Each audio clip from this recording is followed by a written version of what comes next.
ஆர்பிட்டால்ஸ்க்கு எலக்ட்ரானை டொனேட் பண்ணும். அந்த பாண்டுக்கு பேர் என்னது? Pi back bond. இதுக்கு என்ன பேர்? Pi back bond. சரியா? ஆனால் இப்போ கார்போனில் குரூப்ஸில் இருந்து லிகண்ட்ஸ் வந்து donate one lone pair of electrons to the central metal atom அப்படின்னா அது பை ஃபார்வேர்டு பாண்ட். சரியா? இது எது? பி ஆர்பிட்டலுக்கு தான் டம்பிள் ஷேப்பு காட்டுது. இப்போ சப்போஸ் இந்த சிக்மா பாண்ட் எப்படி ஃபார்ம் ஆகும் அப்படின்னா, இப்போ இது மெட்டலில் உள்ள இது எஸ் ஆர்பிட்டல் இல்லைன்னா பிஎக்ஸ். அதே மாதிரி லிகண்ட்ஸில் உள்ள பிஎக்ஸ் ஆர்பிட்டல். இப்போ இந்த ரெண்டு ஓவர்லேப்பிங் என்ன நடக்குது? இது ஹெட் டு ஹெட் ஓவர். அப்போ என்ன பாண்ட் ஃபார்ம் ஆகுது? சிக்மா ஃபார்வர்டு பாண்ட் ஃபார்ம் ஆகுது. நம்ம ஏற்கனவே ஓவர்லேப்பிங் படிச்சிருக்கோம். இப்போ ஓவர்லேப்னா பை பாண்ட் எப்போ ஃபார்ம் ஆகும்? When sideways overlapping takes place pi bond will be form. அதே இது ஹெட் டு ஹெட் ஓவர்லேப்பிங் நடந்ததுன்னா சிக்மா பாண்ட் ஃபார்ம். அதை தான் இங்கே இந்த இதில் கொடுத்துருக்கோம். அப்புறம் stability of the metal complex. The stability of the coordination complexes. So it is based on two types. One is what thermodynamic stability and another one is what kinetic stability. The thermodynamic stability எதை depend பண்ணி இருக்குது அப்படின்னா the coordination complexesல உள்ள free energy சேஞ்சஸை depend பண்ணிடும். நல்லா கவனமாக கற்றுக்கணும். The stability of the metal complexes, the metal carbonyls, it depends upon it is based on two factors. One வந்து என்னது? thermodynamic stability, another one is for the another thermodynamic stability, இன்னொன்று kinetic stability. thermodynamic stability வந்து கம்ப்ளீட்டாக அந்த coordination காம்ப்ளெக்ஸஸில் எதை depend பண்ணியிருக்குன்னா free energy சேஞ்சை depend பண்ணியிருக்கு.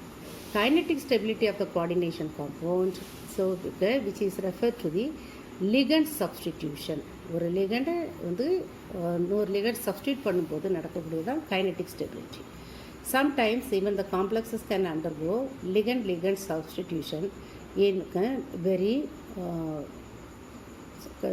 slow-ஆக நடக்கும். In some cases it undergoes ligand substitution very slowly, and in some cases the ligand substitution it takes place in rapidly. இப்போ திரும்பவும் சொல்கிறேன் பாருங்கள். Stability of the metallic carbonyls it depends upon the two factors. One is what thermodynamic stability, another one is what the kinetic stability. இந்த thermodynamic stability வந்து எதை refer பண்ணுது அப்படின்னா change in free எனர்ஜியை ரெஃபர் பண்ணும் of the complexes. Kinetic stability of the complexes which refers to the ligand substitution. The ligand உடைய replacement, சப்ஸ்டிடியூஷனாக replacement. இந்த ligand ரீப்ளேஸ்மெண்ட் வந்து சம்டைம்ஸ் வந்து ஸ்லோவாக நடக்கும், சம்டைம்ஸ் ரேப்பிடாக நடக்கும். ஸ்லோவாக நடந்ததுன்னா அந்த காம்ப்ளெக்ஸஸ்க்கு பேர் இனட் காம்ப்ளெக்ஸஸ். ஸ்பீடாக நடந்ததுன்னா அந்த காம்ப்ளெக்ஸஸ்க்கு பேர் என்ன பேர் அப்படின்னா லெபைல் காம்ப்ளெக்ஸஸ். சரியா? இப்போ இந்த stability constant, how to you determine the stability constant? The stability constant of the complexes can be determined by it is determined by, otherwise it is a measure of the resistance of the replacement of a ligand by one. Measure of the resistance of the replacement of ligand by one. எப்போ இந்த ligand உடைய substitution நடக்குமோ அதை measure பண்ணி கிடைக்கக்கூடிய ஸ்டெபிலிட்டிக்கு பேர் தான் stability of the coordination, stability constant of the coordination அதுக்கு என்ன சிம்பிள் அப்படின்னா பீட்டா. ஸோ பீட்டா கண்டுபிடிக்கிறதுக்கு ஒரு எக்ஸாம்பிள் கொடுப்போம். ஃபார் எக்ஸாம்பிள், ஒரு cupric ion it reacts with 4 molecules of ammonia to form a complex. இதுதான் அந்த காம்ப்ளெக்ஸ். அப்போ இதோட பீட்டான ஸ்டெபிலிட்டி கான்ஸ்டன்ட் எப்படி கண்டுபிடிப்பீங்கன்னா the concentration of the complexes, அது வந்து நியூமரேட்டரில் போட்டு டினாமினேட்டரில் the concentration of the cupric ion into concentration of ammonia ion to the power 4. ஏன் power 4 4 molecules of what ammonia is taken. சரியா? ஸோ இது வந்து என்னது? ஒரு அயானும் ஒரு நியூட்ரல் மாலிகுலும் கம்பைன் ஆகி கிடைக்கிறது. அப்போ இது என்னது? Association equilibrium constant. என்னென்னா stability constant for the association equilibrium reaction. இப்போ இது வந்து டிசோசியேஷன் ஈக்குலிபிரியம் ரியாக்ஷன் நடந்ததுன்னா என்ன நடக்கும்? அதே நேரத்தில் if the beta value is greater than the Stability of the complex is also greater. அப்போ ஸ்டெபிலிட்டி ஆஃப் த காம்ப்ளெக்ஸஸ் எதை டிபெண்ட் பண்ணி இருக்குது? பீட்டாவோட வேல்யூ. பீட்டாவோட வேல்யூ அதிகமாக இருந்ததுன்னா ஸ்டெபிலிட்டி காம்ப்ளெக்ஸஸோட வேல்யூ அதிகமாக இருக்கும். அடுத்தது நம்ம நெக்ஸ்ட் பார்க்க போகிறது என்னது அப்படின்னா, ஒரு டிசோசியேஷன் ரியாக்ஷனில் எப்படி ஸ்டெபிலிட்டி காம்ப்ளெக்ஸஸ் கண்டுபிடிக்கும். So for example CuNH3 4 times 2+, அதோட reverse reaction it gives what cupric ion and 4NH3. அப்போ இதுக்கு dissociation equilibrium constant alpha is equal to concentration of cupric ion into concentration of ammonia to the power 4 divided by concentration of this complex. சரியா? அப்போ இந்த பீட்டாவோட value வந்து எப்படி இருக்குது? That is the inverse of which one? The dissociation equilibrium constant. The stability constant of a complex, stability constant of the complex beta is the inverse of what? Dissociation equilibrium constant. சரியா? இப்போ நம்ம next பார்க்க போகிறது stepwise formation of the constants and overall formation constant. இப்போ for example, if a free metal ions in the aqueous medium, அதாவது free metal ions கூட water molecules are form as the லிகண்ட்னு வச்சுக்கோங்க. So for example மெட்டலை எம்னு சொல்லுவோம்.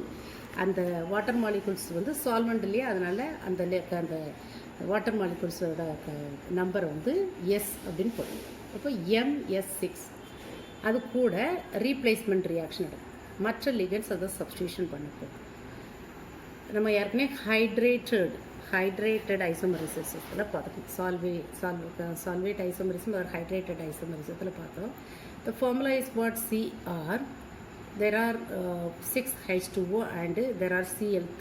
அப்போ அதை வச்சு நம்ம ஒரு 3 காம்ப்ளெக்ஸஸ் பார்த்தோம். மோனோஹைட்ரேட்டட், பைஹைட்ரேட்டட், ட்ரைஹைட்ரேட்டட்னு நம்ம பார்த்தோம். அதே மாதிரி தான் இங்கே ஃபஸ்ட்டு நம்ம எடுத்துருக்குது என்னது? Metal ions. It is present in the aqueous medium. Aqueous மீடியம்னு என்ன அர்த்தம்? அது கூட வாட்டர் மாலிகுல்ஸ் பாண்ட் ஆகிடுதுன்னு அர்த்தம். அப்போ அதை எது ரீப்ளேஸ் பண்ண போகுது? ஏதாவது ஒரு லிகண்ட். அப்போ இப்படி 6 லிகண்ட்ஸை இது கூட ஆட் பண்ணுறோம் அப்படின்னா, இங்கே ஏற்கனவே 6 சால்வெண்ட் மாலிகுல்ஸ் இருக்கும். அப்போ டைரெக்டாக இந்த all the 6 solvent molecules are சால்வெண்ட்னா என்னது? Water molecules are replaced by the ligand and 6 water molecules will be separated.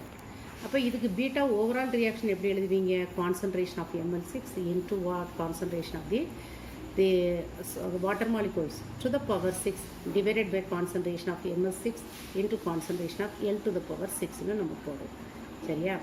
இப்போ இது ஸ்டெப் பை ஸ்டெப் எப்படி எழுதுறோன்னு பார்ப்போம். இப்போ ஃபார் எக்ஸாம்பிள் MS6 ஒரே ஒரு லிகண்ட் சப்ஸ்டியூட் பண்ணுது. அப்போ நமக்கு என்ன கிடைக்கும்? MS5L. அப்போ ஒரு S மட்டும் லிபரேட் ஆகும். So what is the K1 எடுத்துக்கணும். அப்புறம் இதில் இந்த ரெண்டையும் இதில் உள்ள ப்ராடக்ட் எடுத்துக்கணும். இது MS5L. Again it is added with one more ligand. Then it gives what? MS4L2. அதாவது ரொம்ப சிம்பிளாக நீங்கள் பார்த்தீங்க அப்படின்னா, முதல்ல 6 வாட்டர் மாலிகுல் இருந்ததை இப்போ மற்ற லிகண்ட்ஸ் ஒன்றா ரீப்ளேஸ் பண்ணும். அப்போ அதுக்குள்ளே ஈக்விலிபிரியம் கான்ஸ்டண்ட்டை நம்ம எப்படி எடுக்கிறோம்? K1, K2, K3, K4, K5, K6. ஏன்னா இது 6 ஸ்டெப்ஸில் நடக்கும். அதை நம்ம இங்கே சிம்புக்கு ஒரு சிங்கிள் ஸ்டெப்பில் சொன்னோம். S6 இஸ் ரீப்ளேஸ்டு பை 6Lனு போட்டு இதை கொண்டு வரும். அப்போ ஓவரால் இந்த பீட்டா ஈக்குவேஷன் என்ன எழுதணும்? That is equal to concentration of Ml6 divided into what? Concentration of S to the power 6 divided by concentration of MS6 into concentration of L to the power 6ன்னு சொன்னோம். சரியா? அப்போ இந்த beta overall is equal to what? K1 into K2 into K3 into K4 into K5 into K6. சரியா? So in this way we can calculate which one? That is the overall formation constant நம்ம கண்டுபிடிக்கலாம். Overall formation constant, step by step constant எப்படி கண்டுபிடிக்கிறது? இது overall constant, இது step by step constant. அதுதான் beta is equal to what is the value. இப்போ ரெண்டு side நம்ம லாக் எடுத்தோம்னா log beta is equal to log of K1 plus log K2. ஏன்னா இங்கே மல்டிப்ளிகேஷனில் வரது லாகர்தம் அடுக்கும்போது நம்ம வந்து என்னதாகும்? ப்ளஸ் ஆகும். சரியா? So in this way we can calculate which one? Step by step formation constant as well as what? Overall formation constant of the metallic complexes in which the water molecule present as per the ligands. Okay, that's all.